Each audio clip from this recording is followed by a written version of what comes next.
May I come in, sir? Come in. Good morning, sir. Morning. Take your seat, बैठ जाए. Thank you, sir. Sakshi, Yes, sir. आपने graduation किया है political science और sociology लेके. Yes, sir. ये पास course या ऑनर्स है पॉलिटिकल साइंस? सर ग्रेजुएशन किया है. हाँ. रेगुलर हूँ. अच्छा, रेगुलर ग्रेजुएशन, ऑनर्स नहीं किया है? ऑनर्स अभी मैं कर रही हूँ, हिस्ट्री से एमए. हिस्ट्री से एमए कर रही हैं अभी जी आप? सर. अच्छा. परसिंग है. तो आप पॉलिटिकल साइंस का अध्ययन किया, सोशियोलॉजी का अध्ययन किया, अब आप इतिहास पढ़ रही हैं. Yes sir. क्यों? सर जब मैंने ग्रेजुएशन किया तो जो सब्जेक्ट्स कॉलेज में अवेलेबल थे वो ले लिया. ग्रेजुएशन के बाद मैंने सिविल सर्विसेज की प्रिपरेशन स्टार्ट की तो मुझे हिस्ट्री इंटरेस्टिंग लगा और मुझे ऐसा भी लगा कि फर्स्ट पेपर में जीएस फर्स्ट पेपर में 50% कवर हो जाएगा और जो मेरे ग्रेजुएशन के सब्जेक्ट हैं वो सेकंड पेपर में हेल्पफुल हो जाएंगे. अच्छा. यही सब देखते हुए मैंने हिस्ट्री ऑप्ट किया. हिस्ट्री में क्या अच्छा लगता है आपको? इंडियन हिस्ट्री की बात अगर हम करें, कौन सा पीरियड आपको ज़्यादा अच्छा लगता है? सर इंडियन हिस्ट्री में Indian national movement. Indian national movement. Yes sir. ऐसी कौन सी स्टोरी है इंडियन नेशनल मूवमेंट की जो आपको सबसे ज़्यादा इंस्पायर करती है? सर जिस तरह से हमारे देश में पहले उग्रवाद, फिर उदारवाद, फिर गांधी जी ने अंग्रेज़ों का मुकाबला किया, रणनीति बनाई, गांधी जी की जो रणनीति रही और जिस तरह से पूरे देश ने सहभागिता की, ये सब चीज़ें देख के बहुत ही एनर्जी आती है और अच्छा लगता है पढ़ के. मान लीजिए आप सिविल सर्वेंट हो जाते हैं तो जो भी आपने टेक अवेज है, जो इंस्पायर्ड हो के जो भी आपने सीखा है, समझा है, उसका कैसे उपयोग करेंगी आप अपने जीवन में? Sir civil servant Indian national movement से. हाँ. सर इंडियन नेशनल मूवमेंट से मैंने ये सीखा है कि हमारे समाज में विभिन्न धर्मों के लोग हैं और हमें हमेशा सबको साथ लेकर ही चलना होगा. अगर कभी भी हम किसी एक पक्ष में जाते हैं या वोट बैंक राजनीति इन सब के चलते किसी एक धर्म का सपोर्ट करते हैं तो उसके परिणाम गलत आते हैं. इसीलिए हमेशा सोसाइटी के हर वर्ग को साथ लेके चलना होगा. दूसरा मैंने ये सीखा है कि पीपल पार्टिसिपेशन बहुत रिक्वायर्ड है. तो एज अ सिविल सर्वेंट मैं हमेशा जब भी कुछ भी काम करूँगी मैं कोशिश करूँगी कि रोल ऑफ पीपल हमेशा इम्पॉर्टेंट हो, उनका फीडबैक लेती रहूँगी और इसके अकॉर्डिंग अपनी पॉलिसीज़ में चेंज करती रहूँगी. तीसरा मैंने ये सीखा है कि महिलाओं का रोल बहुत इम्पॉर्टेंट होता है और एज अ सिविल सर्वेंट मैं हमेशा कोशिश करूँगी कि वुमेन इक्वलिटी हो, वुमेन भी आगे आके अपना रोल पूरा करें. वुमेन इक्वालिटी से आप क्या मीन करती हैं जब आप कह रही हैं वुमेन इक्वालिटी हो? सर वुमेन इक्वालिटी से मेरा मतलब है कि इकोनॉमिक, पॉलिटिकल, सोशल हर क्षेत्र में उन्हें बराबर का अधिकार मिले, न ज़्यादा न कम. अगर वो किसी चीज़ की योग्यता रखती हैं तो उनको अवसर मिले. ऐसा नहीं कि वो सिर्फ फीमेल हैं इसलिए उन्हें रोक दिया जाए. संविधान ने तो दिया हुआ है इक्वालिटी का राइट. सर कॉन्स्टिट्यूशन ने दिया हुआ है लेकिन हमारा सोशल माइंडसेट पैट्रियार्की बन गया है जिस वजह से काफ़ी उनके लिए सेक्टर्स लिमिटेड कर दिए गए हैं. ये चीज़ नहीं होनी चाहिए. मान लिया जाए आपको डिस्ट्रिक्ट मजिस्ट्रेट बना दिया जाता है, आप यूपी की रहने वाली हैं ना? Yes sir. यूपी के किसी ज़िले में आपको डिस्ट्रिक्ट मजिस्ट्रेट बना दिया जाता है. Yes sir. पहली बात आपने की कि आप चाहेंगे कि कम्युनल हार्मोनी बनी रहे. Yes sir. Vote bank politics में हम लोग ना पड़े. और एक ही दिन आपको हिंदू समाज आता है आपके पास, कहता है कि साहब हमें रामनवमी का जुलूस निकालना है. मुस्लिम समाज आता है आपके पास कि साहब हमें आज तजिया निकालना है और एक ही रूट से निकालना है हमें. एज डिस्ट्रिक्ट मजिस्ट्रेट आप क्या करेंगी? सर यहाँ पे दोनों दलों की भावनाओं का सम्मान करना चाहिए क्योंकि दोनों ही अपने अपने धर्म को एक तरह से रिप्रेजेंट करना चाहते हैं. इसके लिए मैं उनके लीडर जो भी होंगे उनसे बात करूँगी कि वो एक ही जगह से निकालना, या तो वो अलग अलग रास्ते चुन लें, बट अगर उनकी ज़िद है कि एक ही जगह से निकालना है तो टाइम में थोड़ा सा अंतर कर दिया जाए जिससे दोनों सद्भावना से अपना काम कर सकें. अच्छा, आपने अपने हॉबीज़ में घूमर डांस की जिक्र की है आपने. यस. ये क्या होता है घूमर डांस?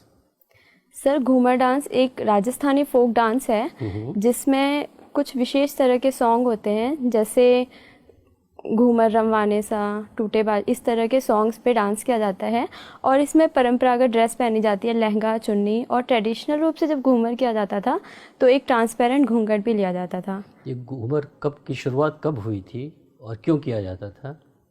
सर इसकी शुरुआत भील जनजाति से ही मानी जाती है कि वो अपने समुदाय में खुशी के जब भी अवसर होते थे, जैसे किसी का जन्मदिन होता था या किसी की सालगिरह होती थी, फसल कटाई होती थी, तब घूमर के माध्यम से अपनी खुशी को प्रकट करते थे।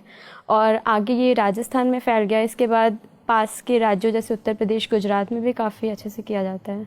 हाल फिलहाल में एक कंट्रोवर्शियल मूवी बनी थी, हिंदी सिनेमा बनी थी, यस सर, जिसमें कि काफ़ी कंट्रोवर्सी हुई। उसमें एक घूमर डांस दिखाया गया था। आप बता सकती हैं कौन सी मूवी थी? सर पद्मावती। पद्मावती या पद्मावत? पद्मावत।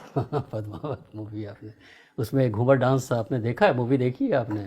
सर मूवी नहीं देखी है पर डांस देखा है। डांस देखा है आपने? जी सर। किसने गाना गाया है उसमें? सर श्रेया घोषाल। और सर चलिए कोई बात नहीं, हाँ सही। आपने आईपीएस चॉइस क्यों नहीं रखा?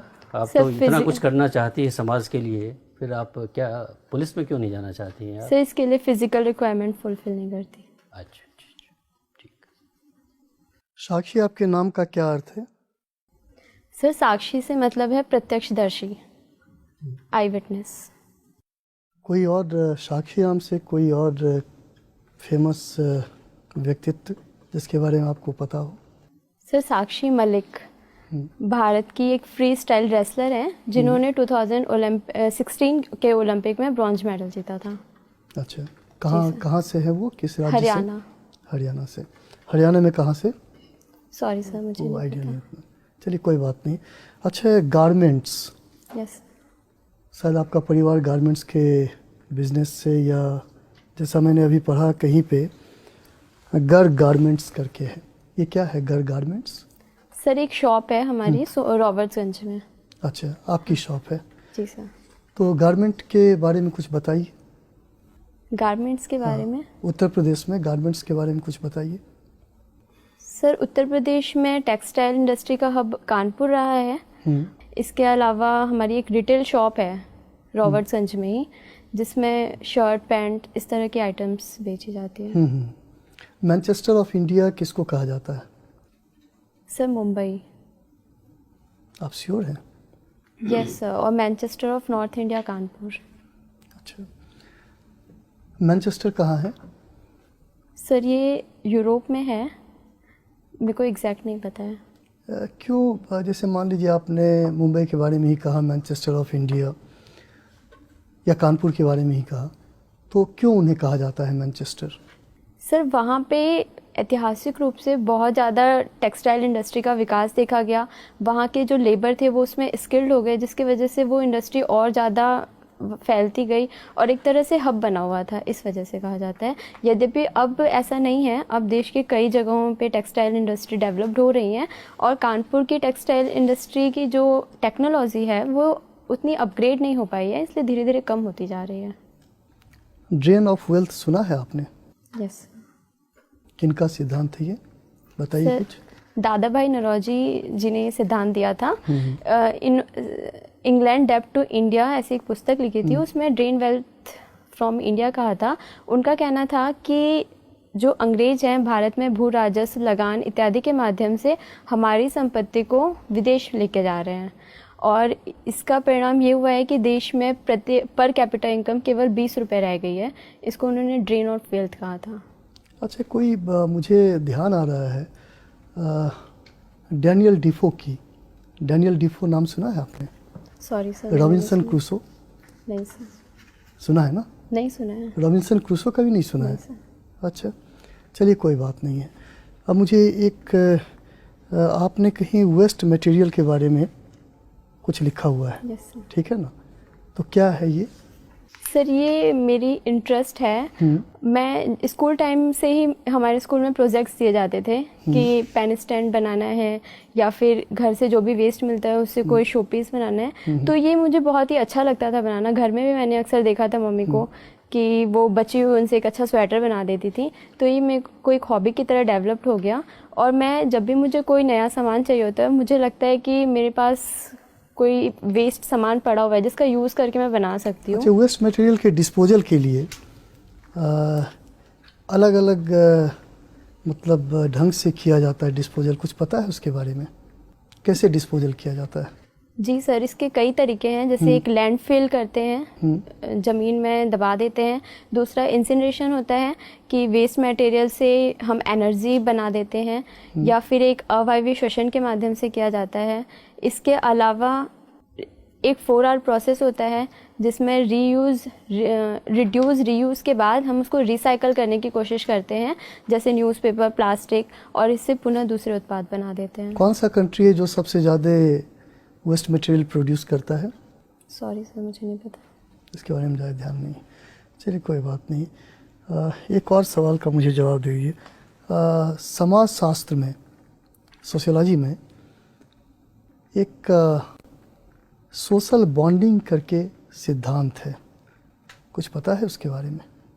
सब पर्टिकुलर सिद्धांत के बारे में मुझे नहीं पता है, लेकिन एज जनरल सोसाइटी में अगर देखा जाए इंडिया के परिप्रेक्ष्य में, तो इतने धर्मों, जातिगत विविधता है, भाषाई विविधता है, फिर भी सभी एक साथ रहते हैं, टॉलरेंस के साथ रहते हैं, एक दूसरे के कस्टम को अप्रिशिएट करते हैं।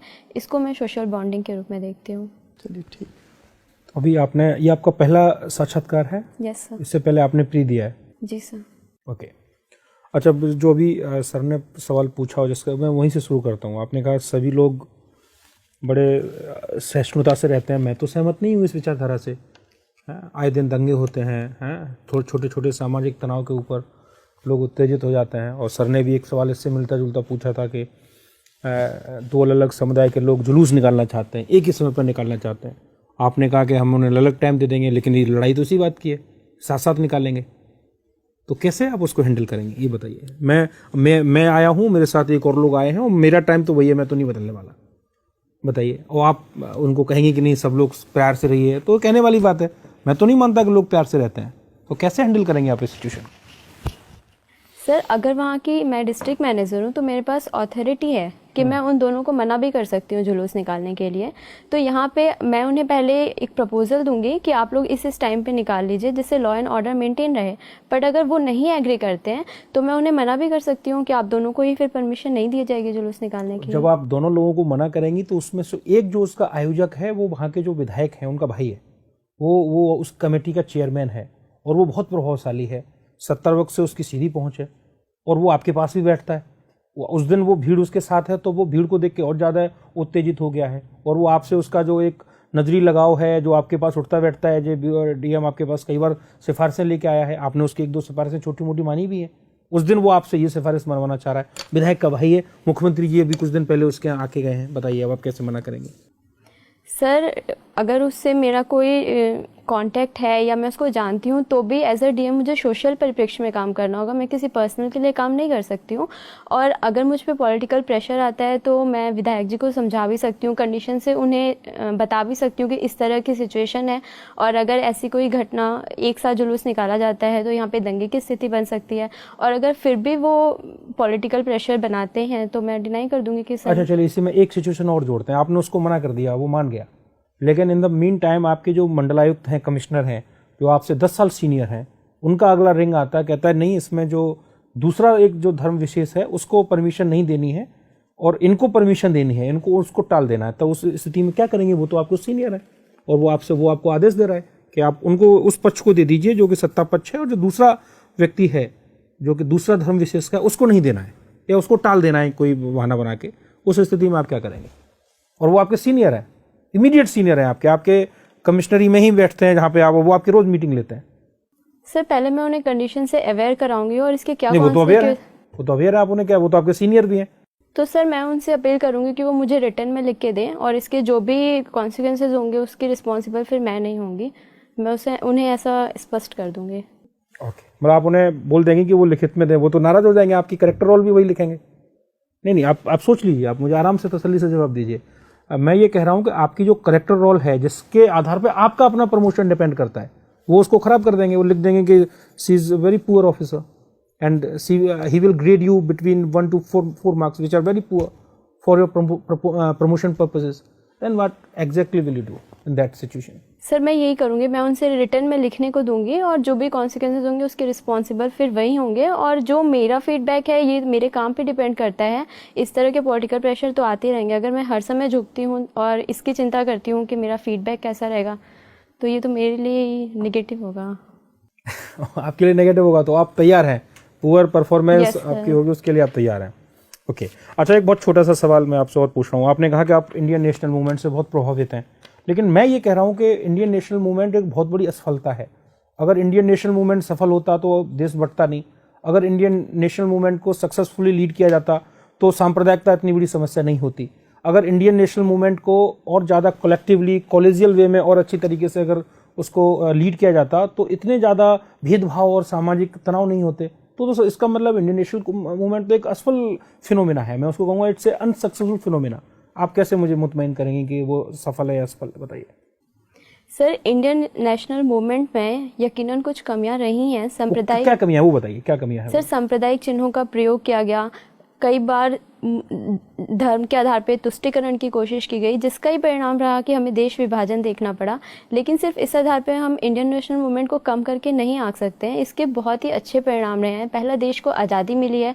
दूसरा, जिन मूल्यों के आधार पर मिली है हमारे देश को, ऐसा एग्जाम्पल पूरे वर्ल्ड में कहीं पे भी नहीं है कि एक हमने डेमोक्रेटिक कंट्री बनाई है, एक हमारा नहीं, मैं आपको कॉन्स्टिट्यूशन है। आपने कहा धार्मिक चिन्हों का प्रयोग हुआ, तो धार्मिक चिन्हों का प्रयोग तो उन्हीं ने किया जिनको हम सबसे ज्यादा रेफरेंस देते हैं, सम्मान देते हैं। महात्मा गांधी से ज्यादा धार्मिक प्रतीकों का प्रयोग तो किसी ने नहीं किया।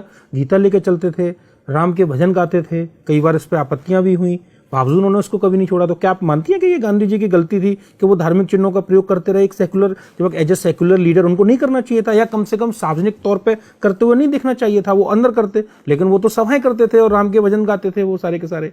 तो क्या आप मानती है इस चीज को कि गांधी जी से ये गलती हुई? Sir, as a personal student, आपकी पर्सनल कैपेसिटी में बताइए। एज ए स्टूडेंट, आप हिस्ट्री की स्टूडेंट भी हैं, आप परसू भी कर रही हैं एमए हिस्ट्री, तो आप बताइए इस चीज को। सर, अगर मैं गांधी जी के पर्व्यू से देखूं तो ये उनका पर्सनल ट्रेट था। नहीं, पर्सनल कहाँ था? फिर तो पब्लिक हो गया। वो मंदिर सारे लोगों को करा रहे हैं, पब्लिक उस कैपेसिटी में करा रहे हैं, ये बता दीजिए। सर, उनका इस सही गलत देखने के लिए उनका उद्देश्य देखना होगा। गांधी जी का उद्देश्य मैक्सिमम लोगों को अपनी तरफ करना था, किसी धर्म का साथ नहीं देना था। लेकिन कई बार ऐसा हुआ कि इस कारण से कुछ लोगों ने इसको जातिगत धार्मिक रूप दे दिया। पर गांधी जी हमेशा चाहते थे कि इस आधार पर ज़्यादा से ज़्यादा लोगों को आपस में एकीकृत किया जा सके, ये उनका उद्देश्य था। साक्षी, तुम उत्तर प्रदेश से हो। जी मैम। उत्तर प्रदेश में महिलाओं की स्थिति बहुत अच्छी तो नहीं है, यस। जिसको आपने पेट्रियार्की का नाम दे दिया। पेट्रियार्की क्या हर मामले में गलत होती है? पितृसत्ता क्या हर मामले में गलत है? जी मैम, मुझे लगता है हर मामले में गलत है। जब गॉड ने एक साथ दो जेंडर बनाए हैं तो इक्वलिटी होनी चाहिए हर परिप्रेक्ष्य में। तो पेट्रियार्की का मतलब केवल अनइक्वल सोसाइटी को आप पेट्रियार्की से जोड़ रही हैं? नहीं, पैट्रियार्की की मैं ये मान रही हूँ कि ये देखा जाता है कि जो मेल है वो एसेट है और जो फीमेल है वो लायबिलिटी है। जो मेल है वो ज़्यादा। ये पेट्रियार्की की एक इंटरप्रिटेशन है या पेट्रियार्की अपने आप में ऐसी है? मैम, हमारी सोसाइटी में जब मेल को डोमिनेट कर दिया गया। नहीं, पेट्रियार्की का जो डेफिनेशन है वो क्या है? जी।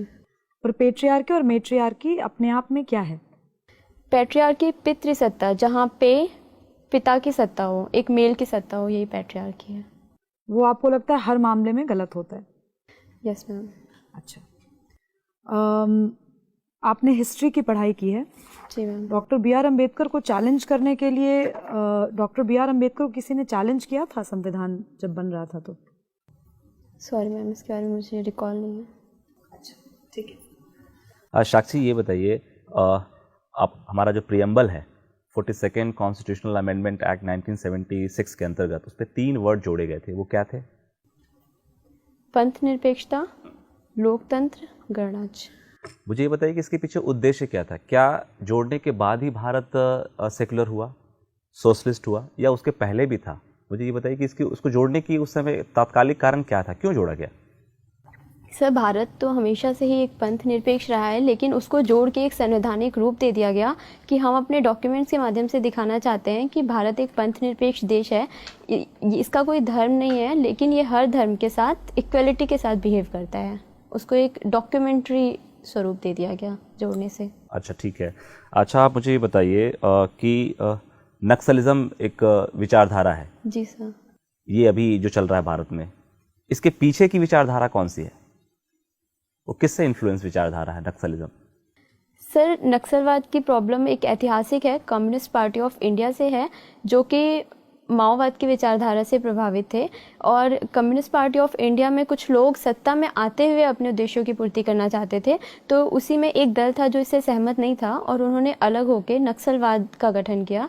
और ये प्रॉब्लम हमारे देश में जहाँ जहाँ देखी जा रही है, उसके पीछे पावर्टी, अनएम्प्लॉयमेंट, ये मुख्यतः रीज़न रहे हैं।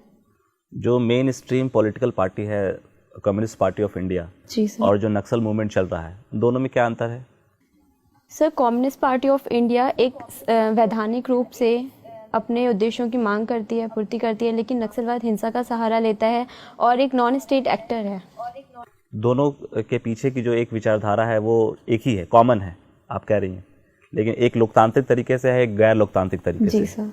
ठीक है, मेरा अंतिम प्रश्न आपसे है, बेटी बचाओ बेटी पढ़ाओ अभियान के बारे में सुना होगा आपने। यस। इसका एक मेन फोकस है कि जो PNDT एक्ट है हमारा, उसके प्रोविजंस को इफेक्टिवली इम्प्लीमेंट करना। इसके बावजूद जिन डिस्ट्रिक्ट्स में इनको चलाया गया है, जो एक रिपोर्ट है, इंडिपेंडेंट रिपोर्ट है, अभी सेक्स रेशियो अभी भी वहाँ स्क्यूड है, कुछ भी क्वालिटेटिव चेंजेस नहीं आया। तो क्या, किस तरह की चुनौतियाँ हैं, क्यों ऐसा, क्यों? जैसे एक हमने टारगेट सेट किया और उस टारगेट तक पहुँचने के लिए एक प्रोसीजर डिफाइन किया, फिर भी हम वहाँ तक पहुँच नहीं पा रहे हैं उस लिमिटेड टाइम लाइन को ध्यान में रखते हुए, क्या कारण है?